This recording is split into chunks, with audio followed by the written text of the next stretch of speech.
Herzlich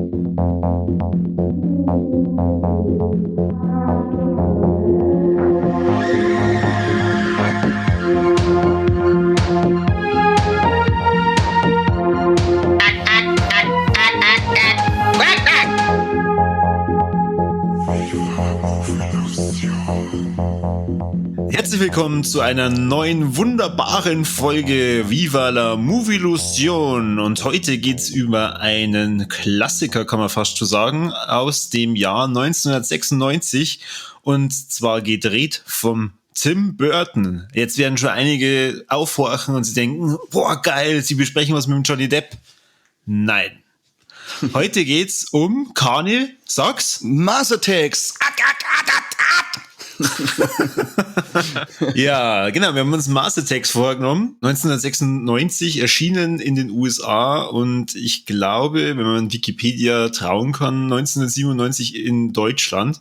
Und man kann, glaube ich, über Mars Attacks sagen, was man will, ob es einem gefällt oder nicht. Aber eins kann man sagen, es sind unglaublich viele geile Hollywood-Schauspieler dabei.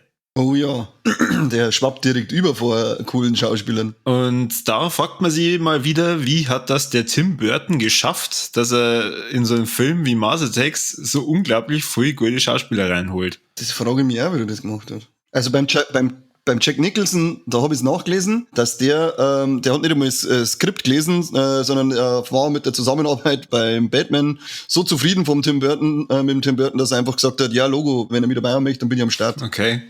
Und bei allen anderen war es wahrscheinlich so ein bisschen Erpressung, wobei, ich glaube, ab einer gewissen Menge an Hollywood-Schauspielern spricht sich das dann schon so rum, dass du einfach für jede noch so kleine besetzbare Rolle einfach mitspielen willst. Ja.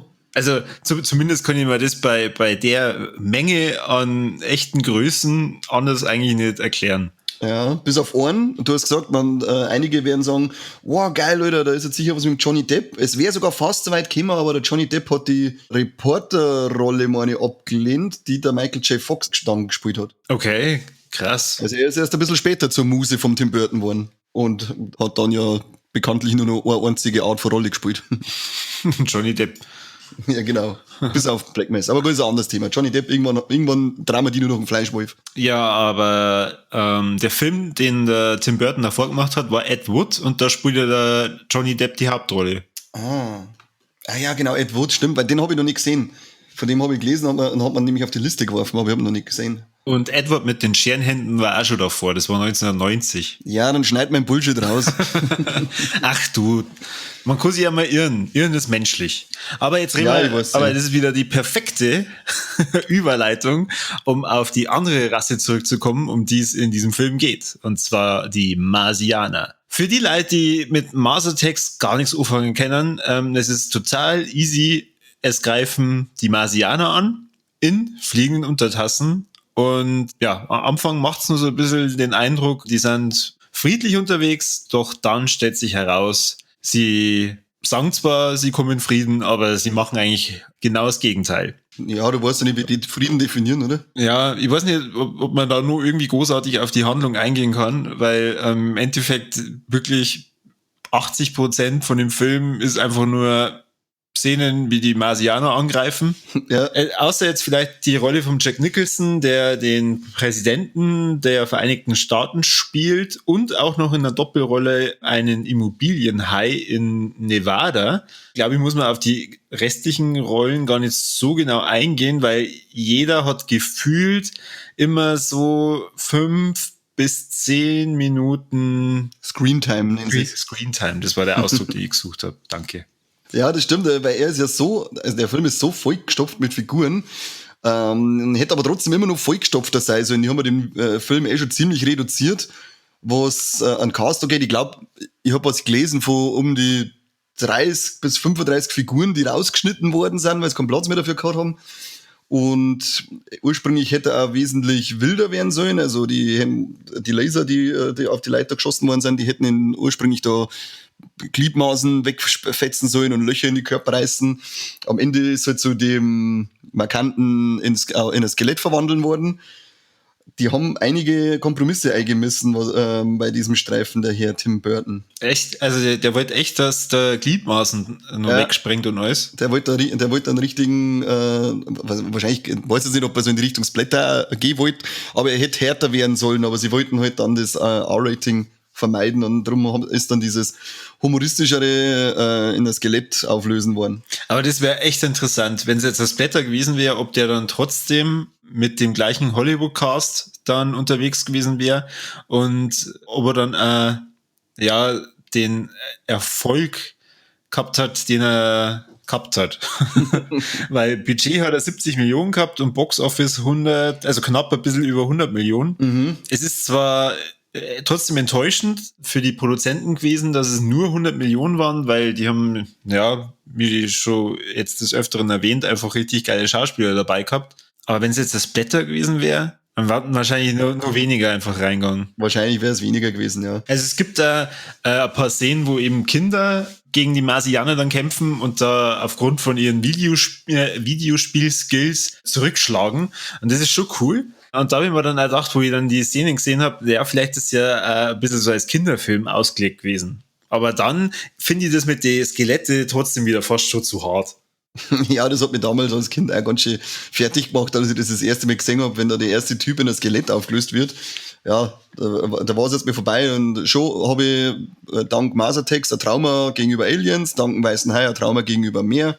Also, das hat alles keinen Taugen, man sollte sich vielleicht doch ein bisschen an Altersfreigaben halten als Kind. Genau, weil dann wundern sich alle anderen, warum bestimmte Generationen von uns einfach hauptsächlich die Zeit vom Fernseher und vor die Konsolen verbracht hat. Ja, wo sind wir denn sonst die? Wo wir schon beim verstörenden Szenen sind, es gibt ja ein paar Szenen, da entführen die Marsianer eine Frau und einen Mann und machen Experimente mit denen. Also genauso klischeehaft, wie man es aus so manchen Alien-Horror-Stories immer wieder hört. Und sagen wir mal, die Szenen, die sind zwar jetzt nicht blutig, aber die sind schon ein bisschen verstörend. Oh ja, also da hier Hundeköpfe auf Menschenkörper transplantieren und Menschenköpfe auf Hundekörper und nur zerlegte Körper im Hintergrund und es hat schon, wie gesagt, das hat schon seinen Grund, warum mich das als Kind mehr berührt hat, als es jetzt macht, weil jetzt lacht man natürlich, weil es geil ist und geil schlecht ausschaut.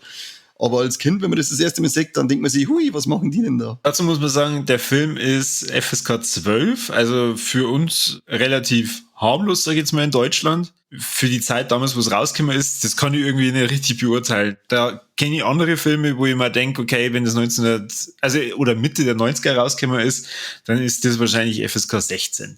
Wobei, es kommt wirklich sehr wenig Blut vor. Ja, Menschenblut eigentlich so gut wie gar nicht. Höchstens vielleicht mal an den Schnittstellen der Versuchsfiguren, sage ich jetzt mal, dass da ein bisschen ein Blutrand war, aber jetzt nicht übertrieben. Mein Marsianerblut kommt halt dann en masse noch zur Geltung, aber das ist ja grün und glibberig, das ist ja nicht so schlimm, das kann man ja machen. Das kann man machen, ja. Das kann man mal machen. Ist ja dann ganz amüsant, wenn die Marsianer die ganze Zeit die Schädel zerreißt. Hat schon ein bisschen was, obwohl es halt allgemein. Ursprünglich wollte er ja Stop-Motion-Figuren machen aus den Marsianer, ist aber dann doch in die Richtung ein CGI umgeschwenkt.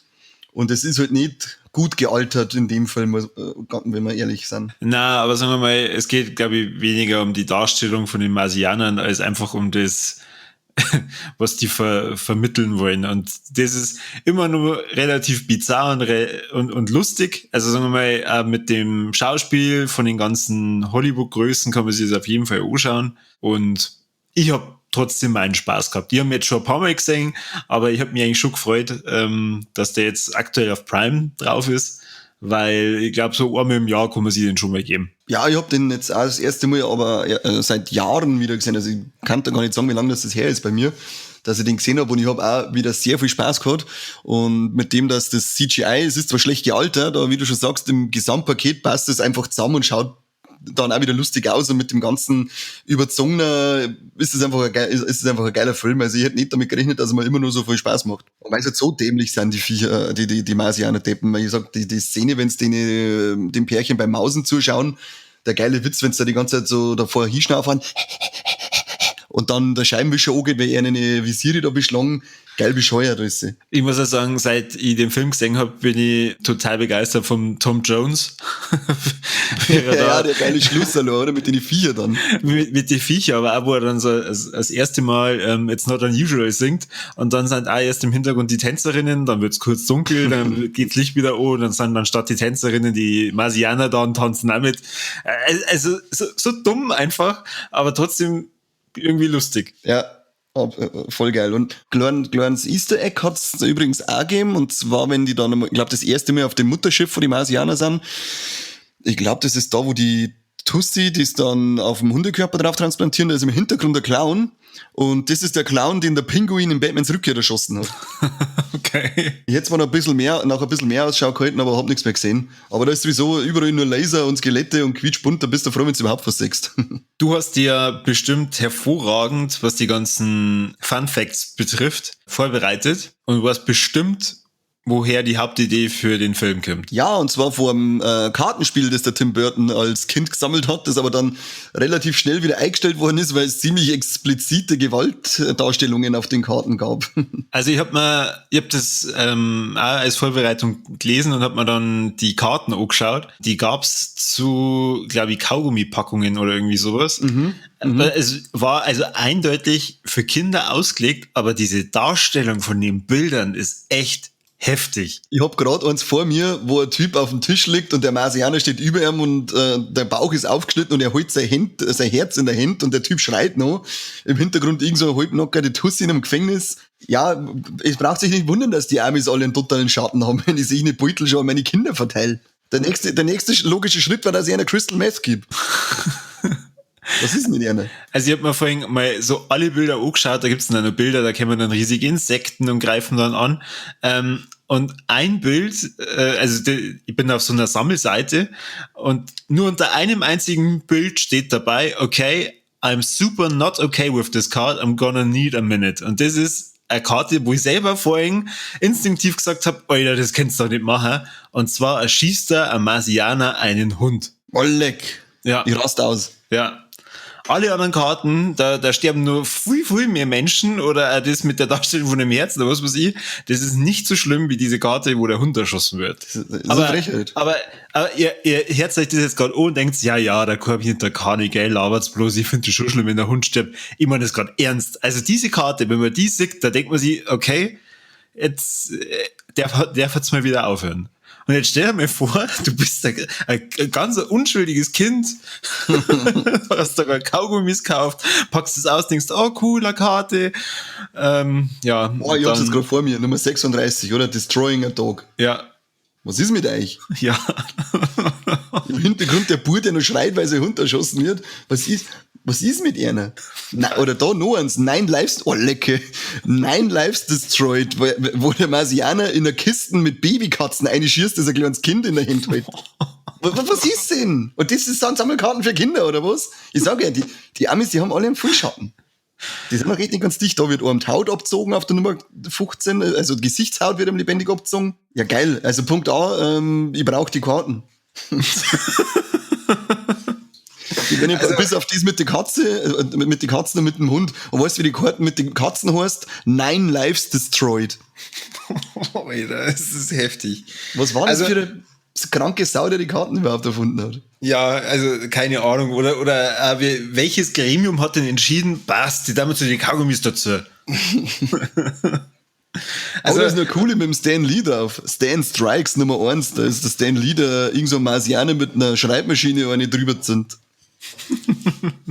Ich glaube, da gibt's unterschiedliche Editionen, weil da, wo ich da bin, ist die Nummer 1 die Invasion Begins. Da sieht man die Marsianer, wie sie in ihre Raumschiffe steigen. Ja, vielleicht ist das gerade so ein Hommage an Stan Lee für später mal gewesen, weil die schaut auch verglichen mit den anderen ziemlich neu gezeichnet aus. Also das mit dem Hund, das ist echt heftig. Ja, hast du die mit der Katze gesehen? Das ist noch fast schlimmer. Ich bin mal das ist ein kleines Mädel und hat eine Kiste mit Katzen, wo auch die Katzenmama mit drin sitzt und die Babys und der lasert dann voll in die Kiste rein. Was ist mit ihm? Eine fliegt raus und brennt aus dem Bauch drin. War lecker. Ich bin fix und fertig. Ja, also dann müssen wir zurück zum Film, der war spaßiger. Ja, richtig. Wir haben ja vorhin ja gesagt, schade, dass kein Splatter geworden ist. Ich bin jetzt ehrlich gesagt ganz froh. Ja, ich bin auch raus. Also das brauche ich. Ich mag das nicht, wenn Viecher sterben in die Filme. Vor allem Hunde geht mal gar nicht. Null. Bin auf 180. Lass uns weitermachen. Was noch eine coole Sache war, sie haben ja diese komische, ich weiß nicht, wie das komische Hotel heißt, das sie da gesprengt haben. Das ist auch schon wie so ein Turm, auf dem ein UFO drauf sitzt. Weißt du die Szene? Das in der Mitte auseinanderfällt. Ja. Das war echter Abriss vor dem Gebäude und das haben sie da so gemacht, dass es mit dem Film, dass sie diesen Abriss von dem Gebäude filmen, damit sie in den Film einbauen können. Also, ich würde jetzt schon ganz gern über den einen oder anderen Schauspieler reden, vor allem, weil unser gemeinsamer Lieblingsschauspieler dabei ist, über den du furchtbar gern sprichst, und das will ich natürlich niemanden nehmen lassen, dass du nicht auch wieder deinen wunderbaren Kommentar über ihn ablässt. Lass uns doch mal über Jack Black reden. Entschuldigung, jetzt hab ich kurz kotzen müssen. Also ich hab mich schon gefreut, als ich ihn gesehen habe. Ja. Er hat aber jetzt keine riesige Rolle oder auch keine Rolle, die lang lebt. Da wirst du wahrscheinlich schon deine Jubelschreie dann losgelassen haben, oder? Alter, Sektkorken sind durchs Wohnzimmer geschossen. Meine Freundin hat mich gefragt, ob ich behindert bin, wo ich es genau weiß. Und ja, geil. Aber da auch wieder ein lustiger Funfact, seine Oma nennt ihn ja am Anfang Thomas, als er geht, oder Thomas. Das ist sein echter Name. Also der heißt in echt Jack Black für die Leute, die es dachten. Der heißt in Wirklichkeit Thomas Jacob Black und sie nennt ihn da Thomas. Das ist ein kleiner Easter Egg auf seinen echten Namen. Boah, krass, hab ich nicht gewusst. Ja, sagst du, sie hassen und weiß mehr über ihn, aber du musst ja den Feind kennen, um ihn zu zerstören, gell? Die alte Blutfehde zwischen dem Kanter und dem Jack Black. Wer kennt sie nicht? Sagenumwogen. Ja, viele Gerüchte ranken sich darum. Wir wissen ja, dass er schuld ist an Corona seit Tropic Thunder. Nur jemand, der relativ früh stirbt. Leider muss ich ja echt sagen, wo ich den Film das erste Mal gesehen habe, da war der Film für mich absolut unverständlich, wie man den großartigen Michael J. Fox gleich am Anfang sterben lassen kann. Und ich meine das auch wirklich ernst, weil Michael J. Fox ist von den 80er bis Mitte 90er einer meiner absoluten Lieblingsschauspieler. Leider ist er ja danach nicht mehr ganz so oft in die Filme auftaucht, aufgrund von seiner Parkinson. Das war sogar sein letzter Film, oder, in dem er gespielt hat. Und dann danach nur in Serien. Meine ich gelesen zu haben. Ja, aufgrund von seiner Parkinson-Erkrankung hat er dann ja in ein paar anderen Filmen schon noch zumindest Synchronstimmen gehabt. Ja, genau. Synchronshow, aber ich glaube, also physisch ist er, glaube ich, nicht mehr aufgetreten. Na, ich glaube, so richtig danach, zumindest wo ich auf jeden Fall sicher war, dass er da auftreten ist, war dann in Scrubs, dann hat er natürlich noch Chaos City gemacht. Ja, genau. Oder im Original Spin City. Auch nicht schlecht. Aber bei dem war ich echt erschrocken, also als ich nur jünger war und den Film nicht so ganz kapiert habe, wie man so jemanden gleich am Anfang sterben lassen kann. Total unverständlich. Aber die Szene ist halt also geil beschissen. Ja. Das ist so ein geiles Overacting, wenn er da von dem Auto oberhupft und dann grabt er so nach vorn und dann ihre Hände, wie sie 30 Sekunden lang versuchen sie, dass sie sich berühren und sie liegen einfach einen Zentimeter voreinander weg, langt sich einfach alles zwei Deppen, denkst du, und dann auf einmal, ja, weg.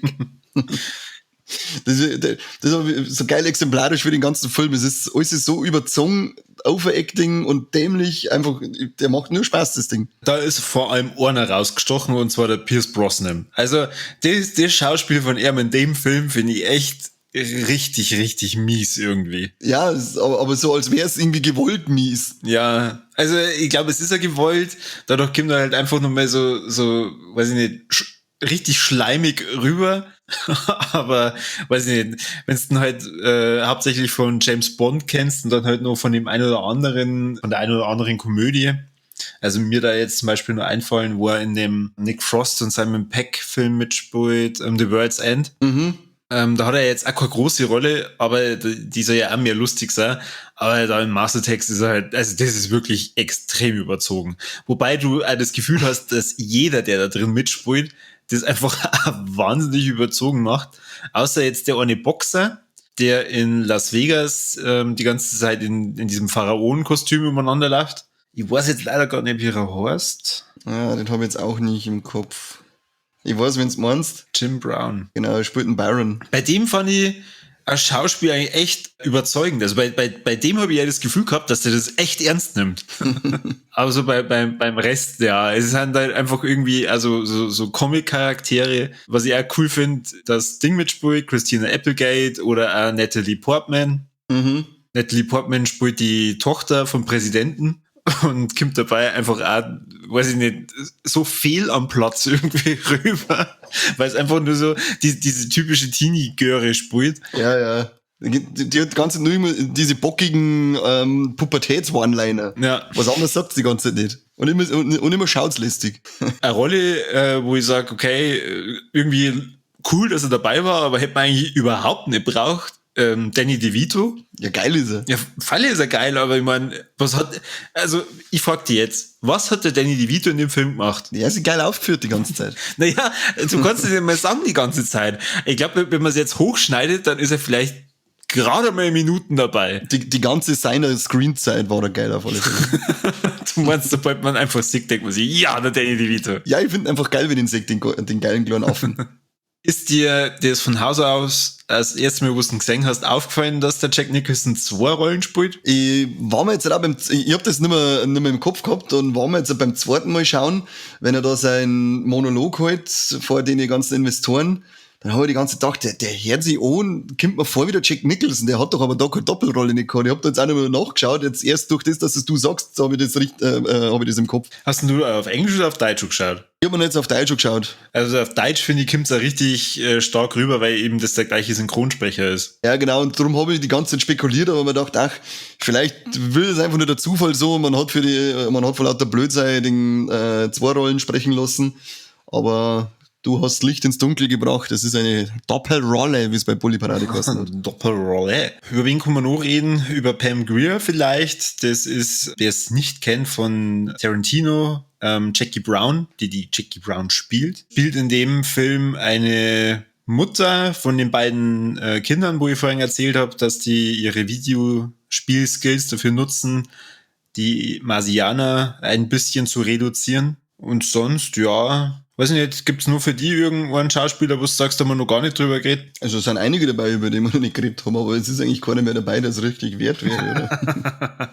Ja, der Rod Steiger, oder wie auch immer, dass man den Namen wieder mal ausspricht, als General Decker, der war halt auch richtig geil. Wenn er sofort die ganze Zeit mit seinen Atombomben umeinander nuken möchte. Und dann der geile Witz, wenn sie die Atombomben aufscheißen zu den Aliens und dann sagen sie es wie Helium und können nur lauter machen. Total, nur bescheuert. Der ganze Ding ist nur bescheuert. Ja, aber das passt ja zum Tim Burton. Ja, absolut. Oder was ist denn eigentlich mit dem Ding los? Wie heißt der komische Pressesekretär, der dann diese Alien-Tussi mit ins Weiße Haus nimmt? Was soll denn das überhaupt? Sein Scheißdreck wird erstens mal wird einer sehen, die mitnehmen mit dem komischen Kopf. Und dann natürlich nehmen wir es gleich mit ins Weiße Haus und die kann da überall rumlaufen, geil. Die blinzelt übrigens den ganzen Film nicht, gell? Echt? Also diese kurze Zeit, die sie dabei ist, blinzelt es nicht einmal. Okay. Naja, dadurch kommt es ja dann nur deutlicher rüber, dass es vielleicht doch gar keine Frau ist. Ja, und das war auch eine von den verstörenden Szenen als Kind, wenn die dem einfach im Finger abbeißt. Ja, dadurch muss ich halt auch sagen, also FSK 12, da hätte ich vielleicht mir doch nur eher überlegt, okay, ich baue ein bisschen Blut ein, mach's dadurch vielleicht für Erwachsene nur verstörender oder lustiger und verzichtet dann auf die Kinder. Das darf mir ja echt interessieren, wie viele Kinder waren in Mars Attacks. Wahrscheinlich zu viele. Wahrscheinlich, okay, das kann so ein Film sein, das spricht sie dann in der Schule rum und dann sagen alle über 12-Jährigen, boah, geil, da gehen wir rein. Und nehmen wir die fast 12-Jährigen nur mit. Genau, mit ihren 7 Jahren. Aber so geht's. Vor allem, wenn du irgendwie einen älteren Bruder hast, dann ist es ja immer so ausgegangen. Oder wenn du dann Bekannten gehabt hast mit einem älteren Bruder. So ist es uns gegangen damals. Bist was weiß ich, 11 oder 12 Jahre alt und kommst zum Kumpel und dann hocken sein Bruder und seine Freunde beieinander und schauen sie Evil Dead an. Und natürlich hockst du dann mit dazu und schaust Evil Dead an und dann scheißt du auf die Nacht, wenn du bei dem Kumpel übernachtest, scheißt sich gegenseitig in die Hosen die ganze Nacht. Gegenseitig? Ja, weißt du wie man es früher da hat, oder? Okay. Ja, doch. Ich weiß schon, was du meinst. Ja, jetzt kommt's wieder, gell? Keine Ahnung. Nein, aber so läuft's halt einfach mal. Aber gut, der Mars Attacks der war jetzt eigentlich nicht so schlimm, aber es war jetzt im Nachhinein, wenn ich mir so anschaue, da habe ich bei manchen Szenen wieder gedacht, also brauchst du nicht wundern, dass mir das als Kind auch ein bisschen mitgenommen hat. Ja. Na, also ich habe als Kind, glaube ich, immer wieder so ausschnitthaft gesehen und habe mir gedacht, der schaut irgendwie comichaft aus, aber macht einen sehr gruseligen Eindruck. Da hätte ich jetzt nur eine interessante Frage für dich. Und zwar, glaubst du, man hätte jetzt die Möglichkeit, Mars Attacks nochmal in so einem Stil zum Drehen? Also irgendwie Bock hätte ich schon drauf, nur mal Mars Attacks zum Singen mit besser animierten Marsianern. Und vielleicht so in die Richtung Seth Rogen-Film. Also so der Stil, den so der Seth Rogen aktuell macht. Also, dass alle die ganze kiffen. Ja, mit dem Asianer. Halt. Ja, das ist dann das Ende. Da schießt dann gar keiner mehr, sondern die rauchen einfach alle nur Gras. Geil. Ich darf zuschauen. Snoop Dogg als Präsident. Ja. Das ist ein Mann. Sag nicht zu viel, weil sonst klauen sie uns die Idee. Ich wollte gerade sagen, jetzt pitch ich da gerade voll die geile Filmidee. Das machen wir lieber nicht, weil Seth Rogen hat seine Ohren überall. Ja, Seth Rogen, nein. Finger weg, unser Plan. Nein, ich hätte auf alle Fälle war es richtig geil, aber also nicht einmal ein Remake, sondern vielleicht nochmal was Eigenständiges draus machen mit den heutigen Mitteln. Das sicherlich geil ausgaufen. Eine Fortsetzung. Dass wir nicht alle erwischt haben. Ja, haben wir ja nicht. Also die am Mars leben, die werden wir nicht erwischt haben. Ich weiß nicht, ob alle mitgeflogen sind. Ich glaube nicht. Also zumindest laut den Kaugummi-Bildchen haben die noch einen Start auf dem Mars und bei den Kaugummi-Bildchen greifen dann nicht nur riesige Insekten an auf der Erde, sondern die Menschen greifen dann wirklich irgendwann den Mars an. Boah, das ist ja dann voll so das Crossover mit Starship Troopers und Independence Day 2. Wird es da nicht auch angedeutet, dass sie es jetzt auf dem Weg zu den Aliens machen zum Kämpfer bei Independence Day 2?